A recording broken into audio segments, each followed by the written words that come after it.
오늘은 다시 우리가 지난주 하기 전에 그 전체적으로 성경 목록을 이렇게 봤던 것처럼 제가 매번 시작하면서 간단하게 짚고 넘어가자 그랬어요. 왜? 이 머릿속에 그냥 외워질 때까지. 그러면 이제 오늘은 우리가 지금 어디까지 봐왔냐면 하나님이 아담과 하와를 만드시고 그 다음에 그의 아담과 하와에서 사실은 제가 말씀드린 건 제일 중요한 건 창세기 3장 21절 맞죠? 3장 21절 죄를 지어서 쫓아내시면서도 이 사람들이 걱정이 되니 그 가죽옷을 입히는데 가죽옷은 다른 짐승이 죽어야 되기 때문에 그러니까 이 개념이 이렇게 되는 거죠.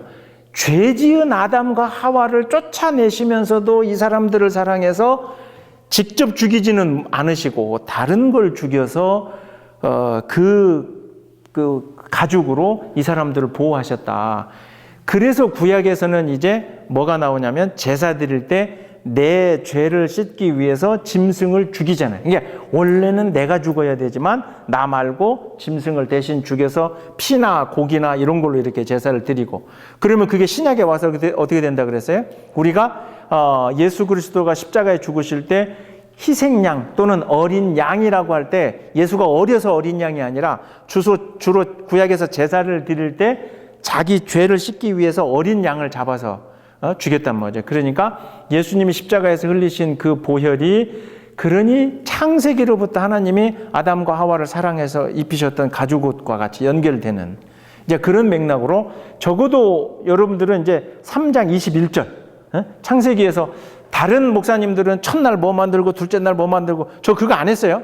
그게 중요한 게 아니고 사실은 그 뒤에 하나님이 그래서 저는 이제 저와 같이 이렇게 해나가면서는 성경을 관통하면서 사랑과 저는 죄의 문제 제가 사실은 요 과정을 좀 이렇게 집중해서 이제 보도록 할게요. 자, 그래서 우리가 그 제사 가인과 아벨의 사건에서 가장 중요한 건 제물의 종류가 아니다. 제사의 형태가 아니다. 그러려면 분명히 이제 창세기에 그렇게 되어 있어야 되죠. 물론 이제 저쪽 히브리서에 보면 믿음으로 제사를 드린 아벨은 뭐 이렇게 뭐 되어 있지만 이게 결국은 중요한 그래요.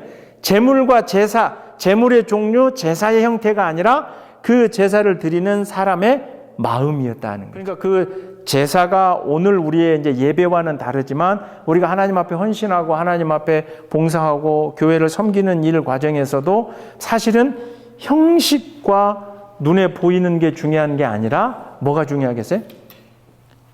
뭐가 중요해? 그렇죠. 너무도 안타깝게 하나님은 우리 속을 다 바라보고 계신다는 거예요. 그렇죠? 그러니까 아담과 하와가 그거 따먹고 난 다음에도 제일 먼저 숨잖아요. 그죠? 내가 뭔가 좀 감추고 싶었잖아요. 근데 하나님은 네가 내 앞에서 어디를 감히 감추냐 아담아 네가 어디 있느냐 하고 찾잖아요. 바로 그거예요. 그러니까 하나님이 내 억울하고 아프고 슬픈 것을 좀 알아달라고 우리가 기도를 하긴 하지만 그래서 다윗도 막 시편에서 나의 기도에 응답하소서 이런 걸 얘기를 하지만 하나님은 사실은 가만히 보고 계시는 거야. 알고 계시는데 다만 그것을 이제 우리가 회개하느냐. 이게 이제 어떤 의미를 가지고 있냐면 우리가 생각을 해보면 죄라고 하는 거죠. 분명히 하나님께서 이 동생을 죽인 가인에게 벌을 하시는데 아까 창세기 3장 21절에 있는 것처럼 아담과 하와를 쫓아내시면서도 가죽옷을 입혔다 그랬잖아요. 그런데 가인도 마찬가지예요. 4장 15절을 한번 보세요. 여호와께서 그에게 이르시되 그렇지 아니하다. 가인을 죽이는 자는 벌을 7배나 받으리라. 그렇게 돼 있죠. 그러니까 가인을 하나님이 혼을 내고 사실은 죽여도 괜찮지만 근데 그 가인마저도 하나님이 죽이시지는 않으셨어요. 그리고 오히려 거꾸로 이 가인을 죽이는 사람을 어떻게 한다 그래요? 벌이 7배나 받겠다. 그런데 이제 그 이야기를 따라서 후손인 람에게 가인의 이야기, 하나님이 해주셨던 그 이야기를 이제 전해 들었겠죠. 그러면서 가인을 위하는 벌이 7배일지라도 라멕을 위하는 벌이 77배라. 이게 어떤 의미냐면 이렇게 쭉 내려가면서 이 가문의 죄가 어떻게 됐다? 죄가 더 커져간다는 거죠. 성경에서는 분명하게 뭐라고 기록하고 있냐면 인간의 죄는 계속 자라게 돼 있다는 거예요. 여러분들 이제 신약 성경을 그래서 한번 가봅시다. 신약 성경 야고보서 1장 15절. 그렇죠. 뭐가 잘 보세요. 욕심이 뭐를 낳아요? 죄를 낳고. 그다음에 뭐라고 돼 있어요? 죄가 장성한즉 뭐 얻는다? 이게 처음 듣는 말씀 아니죠? 오케이. 자, 창세기를 읽으면서 우리는 이제 그 야고보서에 있는 죄와 관련된 이야기를 우리는 바로 연결이 돼요. 왜냐하면 욕심이 뭐를 낳아요? 죄를 낳는다 그랬죠. 이 욕심이 어디서부터 나와요? 아담과 하와가 어땠어요? 아담과 하와가 선악과를 먹으면 너도 하나님과 똑같이 되고 너도 하나님이 선과 악을 구분하듯이 너도 선과 악을 구분해. 그리고 보기에 먹음직도 하고 탐욕도 하다. 그러니까 그 이야기를 듣고 자기 마음에 나도 그러고 싶은 욕심이 생겨요. 그렇죠? 그 욕심이 뭐를 낳아요? 결국 죄를 낳아요. 가인도 어때요? 가인도 동생을 죽일 때 어때요? 이 욕심은 어떤 욕심이었냐면 왜 하나님, 그러니까 내가 동생보다 하나님한테 더 인정받고 싶은 욕심이에요. 그 욕심이 결국은 아벨을 죽이잖아요. 그러니까 욕심으로부터 시작을 해서 그게 죄가 되는데, 되는데 이제 1장 15절이 영어 성경에 이제 그렇게 써요. When sin is allowed to grow.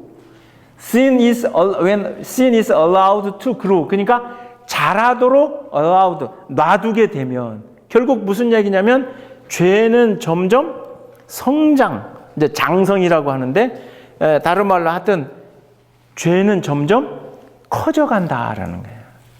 그래서 이 가인의 가문에 보면 이 가인의 가문에 가면 내려갈수록 처음에는 가인을 죽이는 사람 한 7배 벌을 받겠지만 나중에 77배라고 하는 건 은유적으로 다른 말로 보면 이 가인 집안으로부터 내려간 그 죄는 점점 더 커져간다 하는 거예요. 현대 크리스찬들이 듣기 싫어하는 소리가 죄예요. 죄. 설교 시간에도 당신은 죄인입니다. 이 소리를 크리스찬들이 제일 듣기 싫어해요. 인간이 세상의 중심이 되고 인간이 이렇게 뭔가를 다 만들어내고 인간이 중심이 되어 있는데 자꾸 나보고 죄인이라 그러니까, 자꾸 나보고 죄가 있다 그러니까 이제 그 소리가 듣기 싫어지는 거죠. 그래서 현대인들이 솔직한 얘기로는 천국을 안 가고 싶어서 교회 안 오는 게 아니라 나중에 죽어서 죽음의 문제는 넌 크리스찬들도 두려워하는 문제고 걱정하는 문제고 이 죽음의 문제는 뭐 다양하게, 그런데 그 천당을 그러니까 안 가고 싶어서가 아니라 듣기 싫어서 하는, 내가 죄인이라는 이야기를 듣기 싫어서. 그래서 제가 이 시점에서는 이제 이 성경 공부 진도도 중요하지만 우리가 이 죄의 문제를 한번 잠깐 제가 한번 생각을 해보고 가도록 할게요. 우리가 죄라고 이야기할 때 항상 우리가 죄라고 얘기할 때 뭔가를 하나님이 하라고 하는데 내가 하지 않아서 죄, 맞아요. 그런데 저는 이거를 그냥 두 번째로 놓고 싶어요. 제가 생각하는, 제가 고백하고 또 성경을 통해서 이렇게 밝혀내고자 하는 그 죄는 사실은, 자, 제가 생각하는 것은 하나님으로부터 멀어짐. 그리고 이 멀어짐을 이제 조금 어려운 말로는 소외, 영어로 isolation, 뭐 이렇게 떨어져 나간 거. 같은 엄청나게 뭐가 다른 이야기는 아닌데 사실은 하나님으로부터 우리가 조금씩 멀어진다라고 하는 이 관점으로 놓고 보면 죄가 성장을 해요. 이 명령을 안 지키는 거 그냥 지킬 수 있어요. 그죠? 이렇게 겉으로 봐도 이렇게 내가 하면 되잖아요. 우리 일평생 살면서 살인하지 말라 그거 어길 일 있어요? 아무도 대답을 안 하시네? 혹시 미국에 오기 전에? 그런 이유로 하나님으로부터 이게 그러니까 전혀 다른 게 아니라 근데 하나님으로부터 조금씩 멀어진다라고 한번 생각을 해보면 그것이 죄라고 한번 생각을 해보면 에덴 동산에서 결국은 아담과 하와가 선악과를 따먹고 피하잖아요. 그렇죠? 하나님으로부터 벗어나려고 숨잖아요. 그리고 결국은 에덴 동산에서 쫓겨나게 되잖아요. 하나님으로부터 멀어지게 되잖아요. 왜 죄가 장성한다 그러면 여러분들이 그런 적이 있으신지 모르겠지만 우리가 이제 교회 다니면서 시험 든다 그러잖아요. 표현이 시험인데 정말 그게 시험인지 본인이 그냥 뭐 하는 건지 내가 잘은 모르겠지만 어쨌든 그런데 한번 조그만하게 그 틈이 열리면 그러죠? 마치 그 네덜란드의 소년이 댐이 터지는데 주먹으로 막았다 그게 나중에 이제 뭐 이게 뻥이라 그러는데 어쨌든 하여튼 이 조금씩 균열이 가다 보면 하나님과의 그 관계가 내가 조금씩 점점 멀어져 가요. 우리가 이 가인과 아벨의 이야기를 놓고 보면서 아하, 하나님께로부터 내가 얼마나 좀 떨어져 가고 있는지 이제 이거를 그러면 목사님 어떻게 알아요? 그건 여러분들이 아시는 거예요. 그러니까 하나님과의 내 관계라고 하는 것은 다른 사람이 옆에 봤을 때 아이고 우리 조장로님은 하나님하고 딱 붙어 있어. 이제 그건 내가 보는 거지. 근데 하나님이 장로님을 보실 때는 지금 어떻게 되어 있는지 몰라요. 장님 죄송합니다. 권사님도 마찬가지예요. 그거는 정말 죄송하지만 하나님만이 아세요. 그런데 주일날 썬데이에 교회에 와서는 저부터는 목사고 여러분들은 뭐 직분이 있으니까 우리는 다 하나님과 가까운 것처럼 보이죠. 그런데 그 마음속에 조금이라도 틈이 생기면 그래서 야고보서에서 영어 성경에 이야기한 것처럼 when the sin is allowed to grow 그러니까 죄가 자라도록 allowed 이게 내가 그냥 놔둬버리면 그게 커져간다는 거죠. 히브리서 3장 12절을 보세요. 제가 적어놓을게. 혹시 모르니까 히브리서 3장 12절일 거예요. 12절 13절인데 12절만 보면 돼. 읽어드릴게요. 형제들아 너희는 삼가 혹 너희 중에 누가 믿지 아니하는 악한 마음을 품고 살아계신 하나님에게서 뭐 할까? 떨어질까 조심할 것이야. 마음에 악한 게 생기면 그 일들로 인해서 하나님으로부터 떨어져 나갈까? 떨어져 나갈까? 그러니까 현대 크리스찬들이 당신의 그 거룩함, 우리가 이제 홀리하다 그랬죠. 당신의 거룩함을 이야기하면서 나는 십계명 어긴 거 없다고. 아까 얘기했잖아요. 살인죄를 누가 저질러요? 뭐 훔치는 거, 먹고 살만하면 뭘 훔쳐요?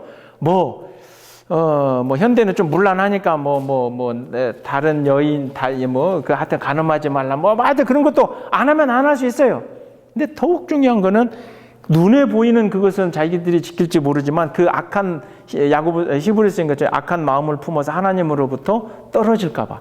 하나님으로부터 내가 거리가 멀어지면 멀어질수록 내 마음속에서 점점 가인처럼 다른 사람을 시기 질투하는 마음도 생기고 아담처럼 하나님으로부터 숨기 시작하는 순간 하나님이 주신 그 하와마저도 하나님이 주신 저 여자 때문에 내가 이렇게 되지 않습니까? 그러니까 하나님으로부터 그 태양빛으로부터 태양이라면 그 빛으로부터 멀어지는 순간이 내가 어둠에 들어가는 순간이고 그래서 깜깜해지는 순간이고 그게 이제 암흑 같아지는 거예요. 그래서 예수님이 이 세상에 오셔서 뭐라 그래요? 내가 빛이라는 거죠. 그러니까 동굴 안에 꽉 갇혀 있는데 빛을 보면 이 동굴에서 길을 잃으면 어떻게 하겠어요? 동굴을 들어가 보신 적이 있는지 모르겠어요. 동굴에서 길을 잃었는데 저 끝에 빛이 있으면 어떻게 되겠어요? 그게 살 길이잖아요. 그죠? 그러니까 하나님으로부터 멀리 떨어져 나와서 캄캄한 동굴에 있는데 내가 빛이라고 하는 건 처음에 네가 그 빛을 조금만 봤든 어쨌든 아니면 동굴 입구에 있어서 환한 빛이든 어쨌든 그 방향으로 내가 가는 것. 그래서 멀어졌던 하나님의 그 관계에서 내가 이제 가까워지는 것. 아담과 하와가 가죽옷을 입혀서 내보낼 때부터 하나님은 사실은 그 죄를 용서하고 사랑해 주신다는 거죠. 그럼에도 불구하고 우리가 이스라엘 역사, 아까 여기서부터 쫙 적었지만 이스라엘 역사를 공부하는 이유가 다른 게 아니라 그랬죠. 뭐라 그랬어요? 그게 우리 인간하고 똑같다는 거죠. 때리면 왔다가 뭐가 안 되면 무릎 꿇고 징징 울다가 먹고 살만하면 또 갔다가 또 거기 가서 또 뭐가 안 되면 또 왔다가 그 이스라엘 백성. 그래서 우리의 원죄를 씻어주신 건 주님이 우리에게 길을 보여주신 거죠. 그리고 그 빛을 우리에게 비춰주심으로써 네가 하나님의 백성으로 하나님의 자녀로 돌아갈 길을 열어주셨다라고 하는 것. 근데 너무도 안타깝게 그러나 그 길을 계속 걸어갈 것이냐 그러지 않을 것이냐는 또 하나님은 본인 우리에게 맡겨 놓으셨고 그래서 그것을 함께 가기 위해서 사실은 교회로 묶어주시고 서로 성도가 되게 하셨다. 그래서 그 이름이 중요한 게 아니라 사실은 이제 이 맥락 속에서 있는 하나님의 사랑과 그 다음에 우리의 죄. 이게 결국 딱 보면 하나님이 아담과 하와만 딱 만들어 놓고 끝난 게 아니라 이 그룹, 이게 셋업이라고 하는 게 또 다른 생명체들을 하나님은 계속 만드셨을 것이다. 다만 이스라엘 백성들은 자기 조상에 쭉 올라갈 때 자기 조상들의 그 역사를 기록해 나갈 때 아담과 하와 이외에는 굳이 늘 필요가 없는 거죠. 놓으셨다 하는 거죠. 그러나 그 생명들은 하나님이 선택한 생명들이 아니기 때문에 이스라엘이 공백하는 신약 성경에는 그들의 존재가 이렇게 기록되거나 그들을 통해서 하나님이 뭔가를 이렇게 역사를 하셨다면 그 이름들도 이제 들어와야 되지만 앞서 말씀드린 것처럼 가인의 이야기가 이렇게 딱 끝나고 그 다음에 이제 우리가 좀 이따 이제 5장 그 노아 이야기를 하면서 하겠지만 또 하나님께서 정리할 건 한번 정리하시고 그 다음에 또 이렇게 이어가시는. 그래서 성경은 결국 이렇게 생각하시면 돼요. 이 성경 창세기에서 인류 문명의 모든 것을 그대로 과학적으로 밝혀줄 수 없어요. 나는 분명히 그렇지 않는다고 봐요. 그런데 거꾸로 우리가 이거를 과학의 시각으로 과학의 시선으로 그것을 밝혀보려고 하면 솔직한 얘기로 답은 없어요. 그래서 이제 나름대로 답변하는 게 아까 자식이 자식을 낳고 그 과정에서 여러 날 거다. 또는 제가 말씀드린 것처럼 아니 창조주 하나님께서 만든 게 사람뿐만 아니라 아까 그 3장 24절의 그룹이나 셋업, 천사들 그리고 그 존재들을 만드셨고 그 다음에 이제 이들에게는 기록이 되어지 않았지만 분명히 성경에는 가인이 에덴 동산에 가서 놋 땅에 가서 거주하면서 여인을 만났다 그랬으니 그거는 우리 입장으로는 이 성경에서는 하나님이 여자들을 만들었다라고 없지만 하나님은 창조주가 당신의 창조 활동을 하셨을 수도 있다라는 거죠. 그러니 결국은 제가 이 창세기를 보면서 뭐 첫날 뭐 만들고 그걸 안 하겠다고 하는 이유가 바로 그런 거예요. 뭐냐면 이 맥락에서 세상이 하나님으로부터 시작을 해서 그리고 그냥 단순하게 그냥 물 흐르듯이 쭉 흘러간 게 아니라 하나님이 계획을 가지고 사랑이라는 목적을 가지고 쭉 해서 이스라엘 민족을 통해서 이렇게까지 쭉 오시는 그 과정을 밝혀나가는 데에 우리가 이 구약 성경에 중심이 있고 의미가 있지. 나는 그게 이해가 안 돼서 하나님을 믿을 수가 없어요. 그렇게 말씀하시면 제가 목사지만 드릴 답변은 없어요. 이거를 제가 딱 뭐라고 제가 뭐 하나님이 아닌데 이걸 내가 어떻게 뭐 이거 설명을 하겠어요. 그러나 가지고 있는 성경을 통해서 분명하게 하나님이 창조를 하셨고 그 이외의 창조도 또한 하셨기 때문에 그렇기 때문에 우리는 결과론적으로 생명들이 만들어지고 결혼하고 이 가문이 이어져 가는 거. 그래서 성경을 읽기 시작하시는 분들에게 제일 먼저 마귀가 달라들어서 던지는 질문이 창세기하고 신약에서는 처녀가 잉태해서 아이를 낳은 거예요.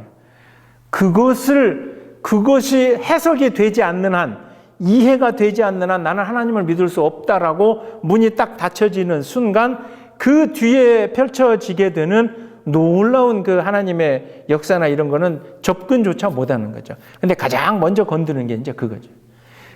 그래서 이제 한편에서는 그러니 오늘의 과학의 눈으로 그런 걸 어떻게 조금씩 해보자라고 접근을 하시는 뭐 창조과학회나 이런 분들이 계시지만 뭐 그런 분들도 노력도 참 감사하긴 해요. 감사한데 우리는 이제 우리의 신앙의 고백을 통해서 그게 이해가 돼서 내가 믿겠다고 하는 것마저도 내가 교만한 거죠. 내 머릿속으로 이해되지 않는 건 난 믿을 수 없어. 그거는 믿지 않겠다는, 그러니까 자기중심인 거죠. 그런데 내가 이해가 되지 않고 설명이 되지 않고 해석이 되지 않지만 그럼에도 불구하고 이 안에 담겨 있는 하나님을 내가 만나고 싶고 그게 내가 좀 붙잡고 싶고 그 어찌 보면 다윗이 막 그렇게 울면서 고백하고 또 한탄하듯이 하나님 나로 하여금 좀 알게 해달라. 그러니 예수님도 제자들에게 나중에 뭐라 그래요? 내가 나중에 떠나고 난 뒤에 너희에게 누구를 보내니? 성령, 영을 보내니 그 영이 지금까지 있던 일들을 너희로 하여금 알게 하리라 하는 거죠. 그 모든 말씀을 깨닫게 하겠다는 거죠. 그러니까 차라리 뭐 저 같은 경우 그러겠어요.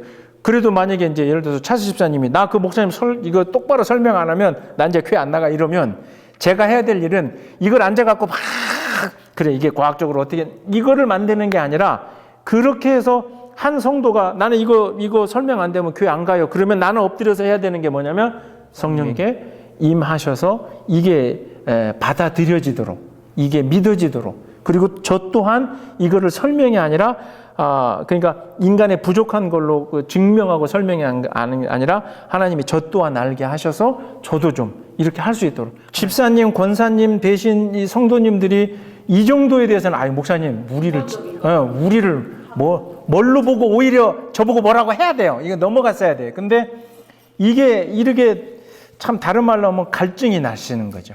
누가 성경을 이런 식으로 안 하고 그냥 말씀드린 것처럼 성경 공부 이러면 교재 딱 피면 어디 몇 장 몇 절 괄호 넣기 그렇게 하고 이제 그거 있고 그러니까 막 또 인도자는 막 설명하고 그리고 넘어가고 그러니까 제가 이제 해드리는 거 하여튼 중요한 건 그거예요. 돌아가서 좀 읽으시라고 이걸 하는 거니까 돌아가서 자 읽으실 줄로 믿고 진도 쭉 나가봅시다. 자 그러면 이제 우리가 그 노아 홍수 이야기를 여러분 잘 아시는 이제 6장, 7장, 8장 뭐 이렇게 해야 되는데 자 다시 한번 보면 아담과 하와 사이에서 아까 얘기한 대로 짧게 할게요. 가인이 있었죠. 가인 족보 아까 봤죠. 끝났고 그 다음에 아벨 어떻게 됐죠?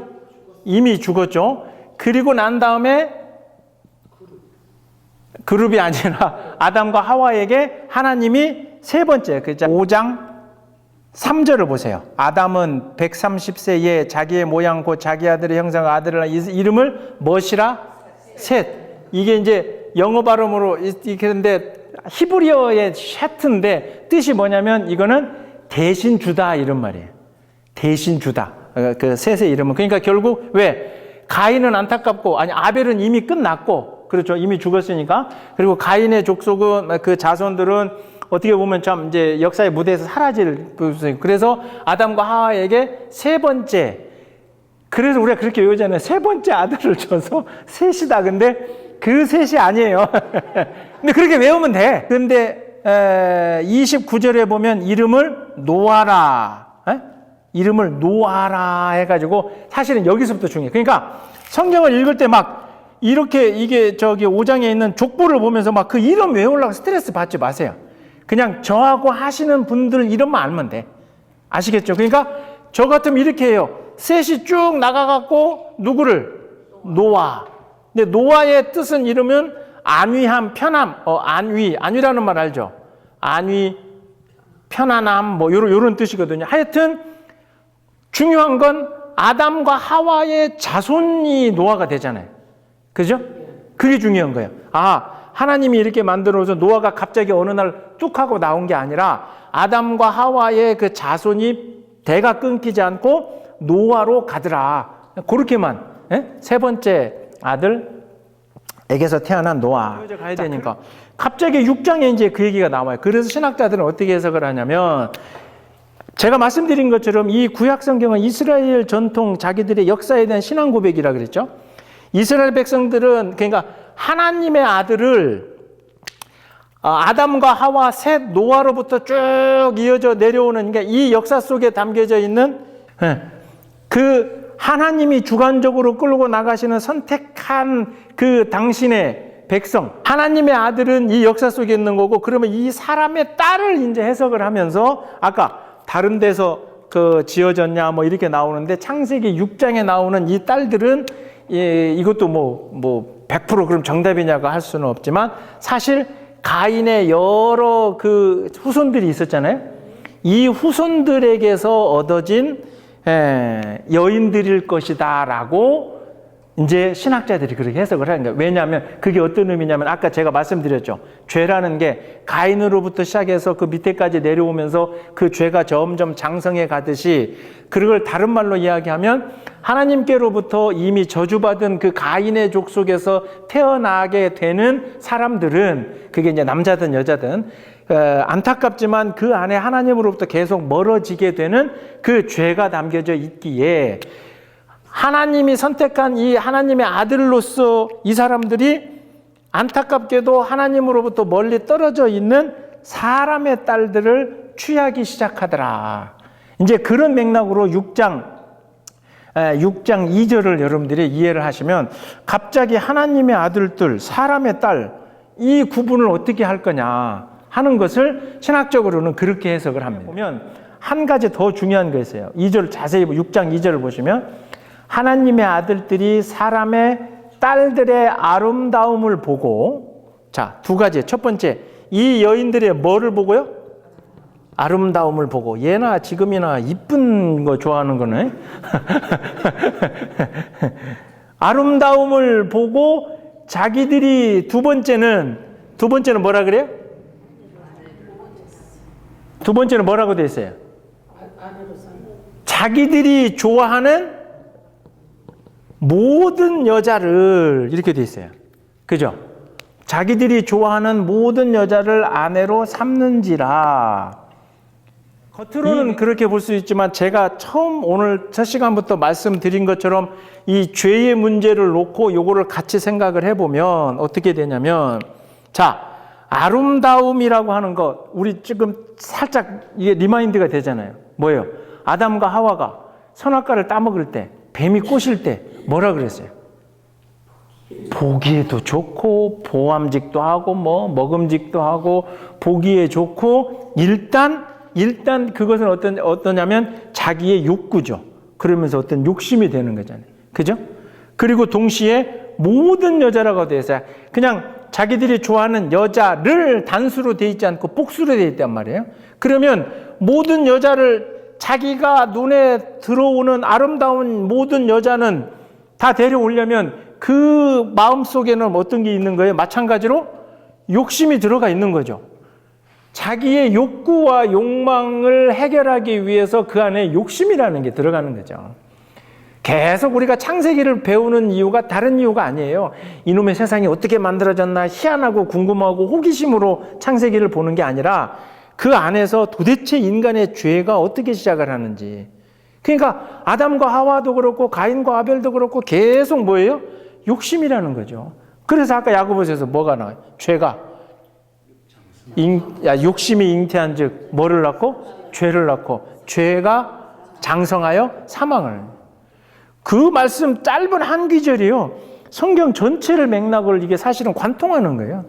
욕심이에요, 욕심. 예수님은 이 땅에 오셔서 보세요. 아까 제가 죄를 물어보면서 우리 두 분이 거의 대부분이 답변하신 게 이제 십계명을 말씀하셨잖아요. 이거를 어기면 이게 율법이잖아요. 근데 율법은 이거는 사실은 어기지 안 어기는지는 특히 뒤에 보면은 그 인간끼리의 관계는 눈으로 보여요. 그런데 예수님은 오셔서 뭐라 그러냐면 그 율법을 질문하는 사람들에게 뭐라 그러냐면 네 마음에도 혹시 그런 걸 품으면 안 된다. 자, 이게 뭐냐면 마태복음 5장 27절 28절 간음하지 말라. 이거는 저기 있죠. 십계명이 있죠. 간음이 뭔지는 알잖아요.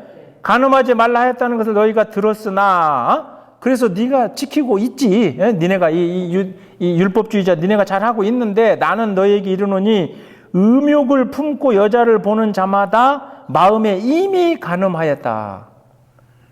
그냥 이게 무슨 얘기냐면 이 율법을 내가 겉으로 나는 이제 잘 지켜 나는 안 해. 그게 아니라 마음에 혹시나 행동은 안 했어도 마음마저도 그걸 품고 그렇게 여자를 바라보면 너는 이미 율법을 어긴 거다. 그러니까 사실은 예수님이 율법을 이렇게 그걸 안 돼라고 이렇게 무시한 것이 아니라 율법보다 훨씬 더 어려운 율법을 말씀을 하시는 거죠. 마태복음 5장을 폈으니까 한 두세 장 넘겨서 9장 한번 보세요. 마태복음 9장 21절에 보면 이제 병고침을 받는 한 여인의 이야기인데요. 그 몸에서 이렇게 12년 동안 피를 흘리던 그 여자가 이렇게 이제 무슨 생각을 했냐면 자기 마음에 그 겉옷만 만져도 구원을 받겠다. 그렇죠? 그러니까 중요한 거예요. 우리의 인간의 이 마음이라고 하는 게 사실은 욕심이 어디서부터 나와요? 욕심이 마음에서부터 생기는 거잖아요.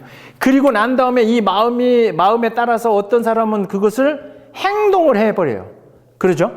그러나 어떤 사람은 그것을 행동을 안 했죠. 이 가운데서 사실은 뭐가 작용을 하냐면 도덕, 이성, 윤리, 사실은 이런 것들로 이 행동을 안 하잖아요. 그죠?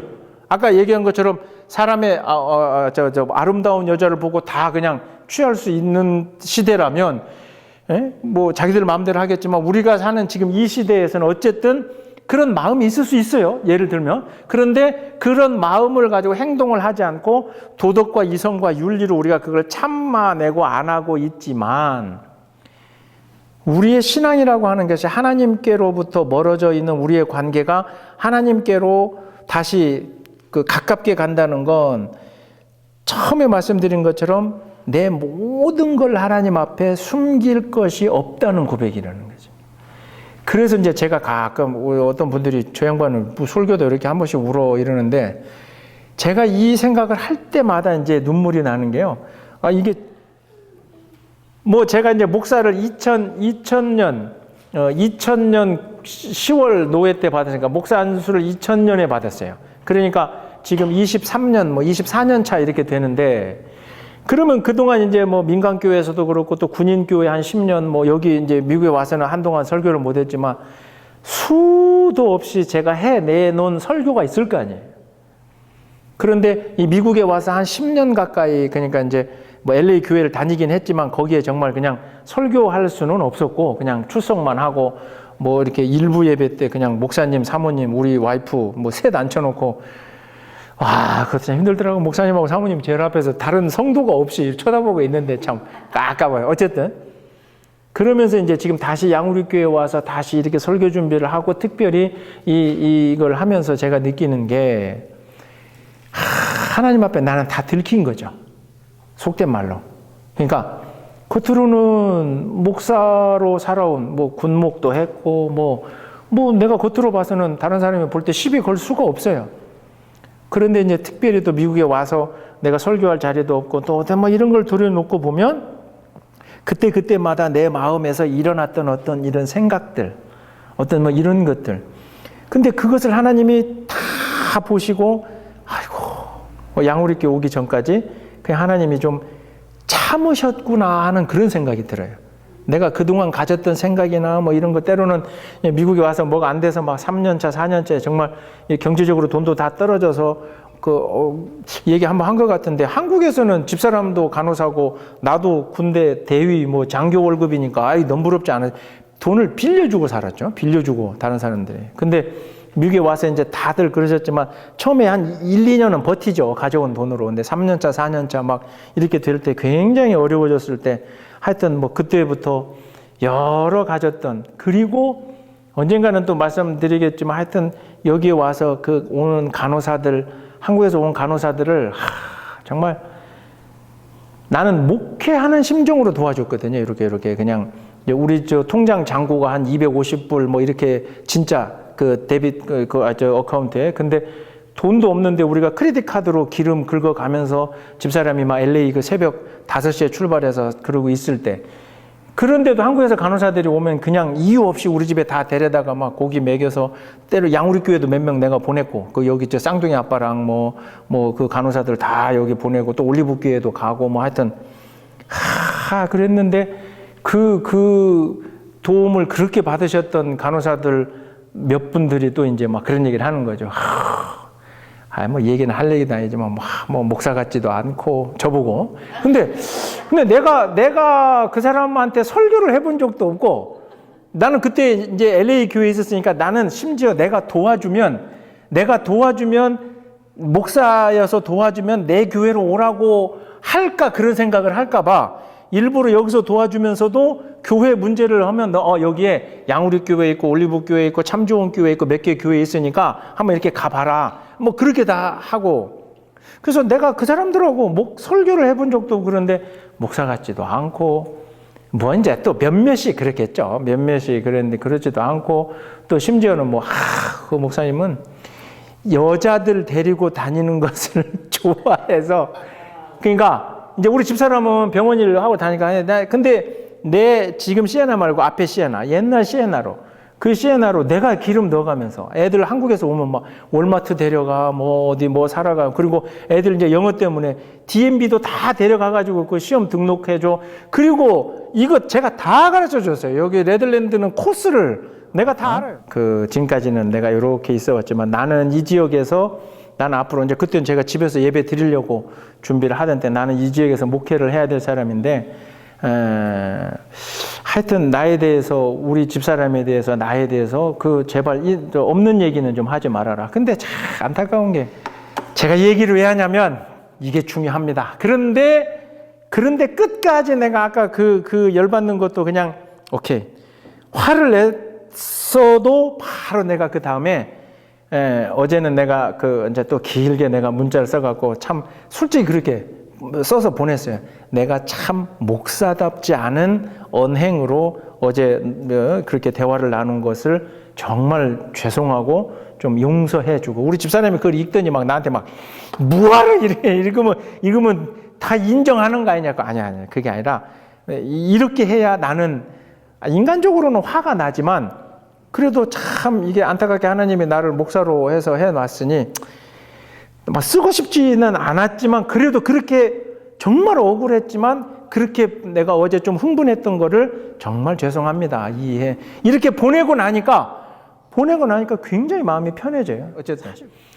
그러니까 우리의 신앙의 고백이라고 하는 게 또 우리의 신앙이라고 하는 게 그리고 창조주 하나님을 고백한다고 하는 건요. 정말 감출 게 없다는 고백을 해야 되는 거예요. 그러려고 우리가 창세기를 배우는 거예요. 그냥 앞에 보이는 대로는 이렇게 되고 보이지 않는 데서는 내 마음대로 하고 그게 아니라 구약 성경에 등장하는 하나님을 우리가 왜 이 알 수 없는 이스라엘의 역사까지를 따져가면서 묻냐면 그러니 이렇게 대대손손이 이어져 내려가는 그 깊은 한 사람 한 사람 속까지도 다 하나님이 계획하시고 끌고 가시는데 살아봐야 100년도 아니 100년까지는 살고 싶지만 100년도 못 살 것 같은 그 인생에 지가 감히 하나님을 속이려고 하고 지가 감히 하나님을 뭐 어떻게 하려고 하고 그러니 내가 아까 뭐 우리 이 앞 시간 얘기는 나는 내가 이해될 때까지 난 안 믿을 거고 이제 그러시라고 뭐 어떻게 하겠냐. 많이 지나갔는데 왜 얘기를 시작을 했냐면 어쨌든 인간의 죄가 점점 그렇죠? 노아 시대까지 역사가 흘러오면서 점점 하나님으로부터 거리가 어떻게 돼요? 멀어지게 되는 거예요. 하지 말라는 것, 꼭 눈에 보이는 게 아니라 멀어지게 되는 그 과정에서 하나님이 이제 결단을 하시는 거예요. 결단을. 그래서 6장 6절에 보면 땅 위에 사람 지으셨음을 한탄하사 슬퍼하셨다는 거죠. 그래서 마음에 근심하시고 중요한 건 이 6장 9절부터 하나님이 노아를 선택을 하시고 노아하고 새로운 언약을 주시는 거예요. 6장 18절을 보세요.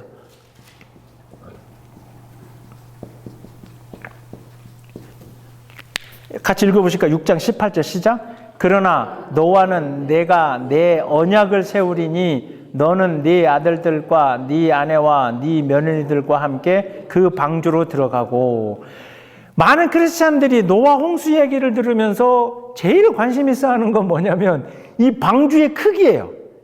그래서 여기 저기 15절에 뭐 너 방주 길이는 규빗이 뭐냐면 요 팔꿈치에서부터 미국에서는 요 가운데 손가락 이게 제일 기니까 팔꿈치에서부터 여기까지가 한 규빗이에요. 이게 한 규빗. 그래서 이게 센티미터로 보면 약 한 45cm로 잡아요. 한 규빗이. 그러면 이제 거기에 뭐 이렇게 그거에 따라서 이제 이게 계산이 나와요. 그래서 이제 목사님들이 이게 뭐 축구장 안 하게 방주. 네, 제가 대단한 일이죠. 어마어마한 일이죠. 그 시대에 자기 자식들만을 데리고 그런 배를 지었다는 것 자체는 어마어마한 거죠. 그리고 이제 사람들이 그랬을 거 아니에요. 저 미친놈이 저기 산 위에다가 배를 짓고 있고 저기 또라이야. 다 그거 중요한데 중요한 거는 우리가 그 18절에 있는 것처럼 하나님이 노아를 통해서 노아와 함께 뭐를 주신다고 했다? 새 언약을 세우겠다 하는 거예요. 사실은 여기에 이제 우리가 포인트를 줘야 되는 거예요. 새로운 언약을 세우겠다. 이 새로운 언약은 사실 다른 것이 아니라 계속해서 바라보고 있지만 하나님이 선택했던 자기 백성, 그러니까 그 아담 그 셋으로부터 또 이어져 오는 이 백성들, 즉 하나님이 마지막 날 인간을 창조하셨을 때의 그 기쁨, 그렇죠? 다 하고 보시기에 좋았고 일곱째 날은 쉬셨잖아요. 그런데 그 기쁨이 도중에 인간의 죄로 의해서 하나님이 그 한탄하게끔 됐지만, 그럼에도 불구하고 나는 하나님은 당신의 이 언약을 통해서, 저는 그렇게 생각을 해요. 하나님께서는 세상을 창조하신 그 기쁨을 회복하시겠다. 이거를 이제 우리가 오늘날로 이야기할 때는 우리가 하나님 앞에 영광을 돌린다 그러잖아요. 하나님 앞에 예배로 영광을 돌린다, 영광을 돌린다. 그 영광을 돌린다는 의미가 이렇게 막 홀리하게 뭘 한다는 게 아니라, 내가 하나님 앞에 이 예배로 영광을 돌린다라고 하는 건, 적어도 구약을 우리가 이렇게 보신 분들은 하나님을 기쁘게, 근데 그 하나님의 기쁨이 우리 인간의 기쁨하고는 달라요. 뭐냐면 원래 하나님이 가지고 계셨던 그 계획대로 인간을 만드시고 참 행복해서 일곱째 날에 쉬셨던 때에 그 하나님의 마음이 이 노아 시대의 인간의 죄들로 인해서 한탄하신다 그러잖아요. 당신은 창조를 하셨는데, 그럼 이게 하나님 죄냐? 하나님이 문제가 아니잖아요.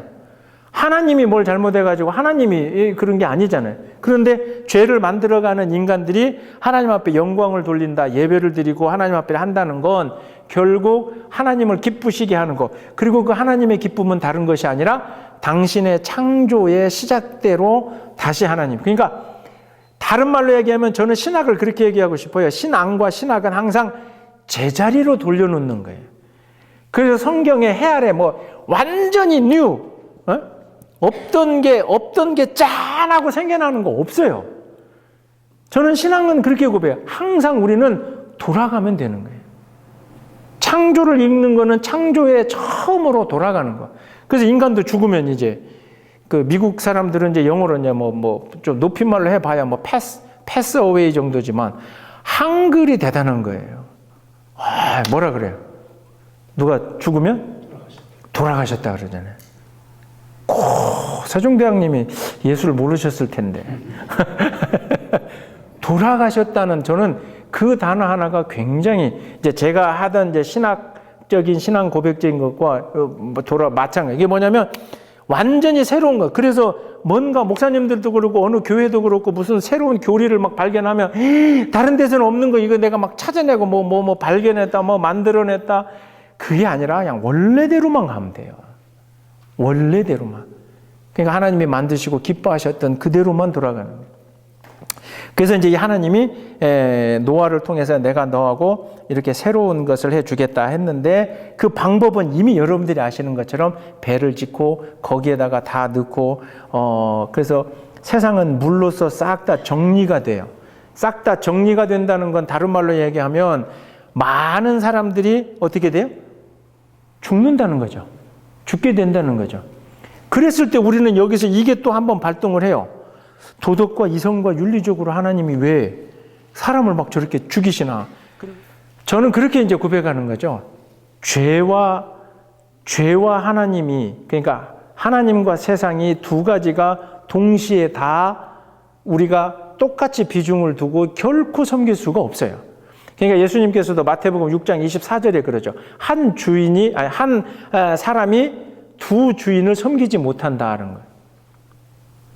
그래서 노아 홍수에서 싹 한번 이 죄된 인간들을 이렇게 다 정리하시는 그 과정. 그래서 우리가 이 노아 홍수를 두 번째 창조다 해서 그 표에다가 그 구약 표 한번 보세요.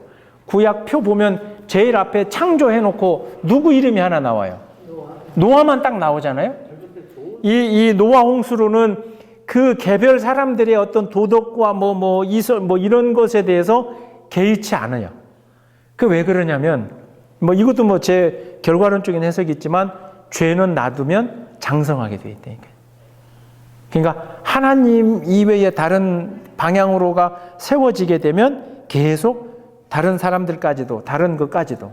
그러니까 하나님은 그 방법을 선택하실 수밖에 없다는 거죠. 하여튼, 좋은 사람이라고 하는 그 표현 안에 굉장히 이제 사회학적인, 그리고 윤리적인, 에틱, 윤리적인 게 이제 들어가 있는데 성경에서는 어떤 사람이 좋은 사람이냐? 제가 말씀드리지만 하나님과 가까운 사람이에요. 중요한 게 그거예요. 자, 다른 분들은 이제 노아 홍수 이야기를 하면서 아까 얘기한 것처럼 방주 그 배의 크기 그다음에 참 왜 거기에 짐승이 몇 종류가 들어갔나 이제 막 그걸 따져요. 왜? 그 이후로 이제 지금 이 시대에 막 짐승이 나와야 되니까. 근데 구체적으로 그 안에 들어가 있는 그러면 그때 들어가지 않은 여기 뭐 미국 사람들은 안 먹는 고사리, 한국 사람들은 먹지만 그럼 그 고사리는 넣었을까 안 넣었을까 이제 막 이런 이야기 하기 시작하면 그러니까 방주를 바라보면서 우리가 이런 그 사랑하심과 죄의 문제를 봐야 되는데 그러니 거기다가 뭘 집어넣고 뭐를 어떻게 했느냐 그거에 관심. 그래서 제가 얘기할 때 아까 규빗 요거 규빗 이야기만 하고 그 부분은 여러분들이 읽어보세요. 그래서 또 이것도 몇 날 며칠 비가 왔냐. 그래서 뭐 비 온 날이 7장 24절에 150일이 물에 잠겼다고 하는데 8장에 보면 또 40일이 지나서 8장 6절에 보면 40일 지나서 노아가 방주에서 나오고 이제 그런 과정들은 여러분들이 이제 성경을 한번 보시는 걸로 좋을 것 같아요. 그래서 제가 다음 주부터는 이제 그 노아 홍수로 죄된 사람들, 죄된 것을 다 쓸어버리시고 그리고 나와서 노아가 만들어가는 그리고 더욱 중요한 건 예고편이지만 이 노아의 후손이 누가 되는지 알아요? 12장에 나오는 아브람이 쉽게 말하면 이제 우리가 족장시대의 아브라함 원래 이름은 이제 아브람 그 아브람이 사실은 이 노아의 후손으로 쭉 연결되어져 가는 거다. 오늘도 역시 쓸데없는 얘기가 많아서 2시간이 다 됐지만 하여튼 그래서 여러분들이 오늘은 8장 19절까지 했다 생각하시고 8장 19절까지 한번 읽어보시고 다음 주에는 요 나머지 이제 그래서 다음에는 분명히 아브라함까지 빨리